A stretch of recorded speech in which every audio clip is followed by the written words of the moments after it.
ஒரு வகுப்பறையில் ஆசிரியர் வந்து பாடம் நடத்திட்டு இருந்தார். அப்போ அந்த ஆசிரியர் என்ன பண்ணுறாரு, கரும்பலகையில் ஒன்று எழுதினார்.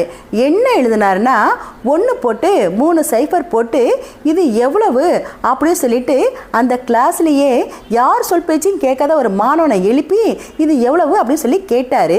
அந்த மாணவன் எழுந்து இதெல்லாம் ஒரு கொஸ்டினா அப்படின்னு மனசில் நினச்சிக்கிட்டு இது 1000 சார் அப்படின்னு சொல்லி சொல்கிறான்.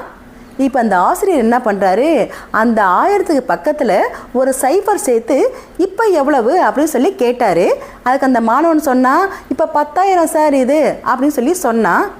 இப்போ அந்த ஆசிரியர் என்ன பண்ணுறாரு, அந்த 10,000க்கு முன்னாடி, அதாவது இந்த 1க்கு முன்னாடி ஒரு சைஃபர் போட்டு இப்போ எவ்வளவு அப்படின்னு சொல்லி கேட்டார். அதுக்கு அந்த மாணவன் சொன்னான், இப்போயும் 10,000 தான் சார் அப்படின்னு சொல்லி சொன்னான். ஏன் நான் தான் சைஃபர் சேர்த்துருக்கேனே அப்படின்னு சொல்லி கேட்டார் அந்த ஆசிரியர். அதுக்கு அந்த மாணவன் சொன்னால், 10,000க்கு முன்னாடி இருக்க சைஃபருக்கு மதிப்பு இல்லை சார் அப்படின்னு சொல்லி சொன்னான்.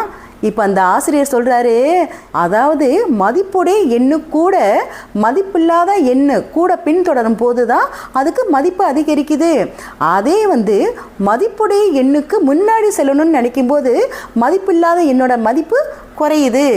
அதே போல தான் ஆசிரியர்களை வந்து மாணவர்கள் வந்து பின்தொடரும் போது அவங்களுடைய மதிப்பு உயருது.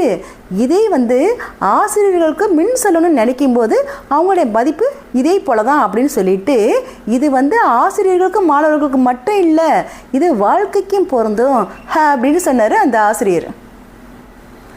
இன்று ஆசிரியர் தினம். வாழ்த்துக்கள்.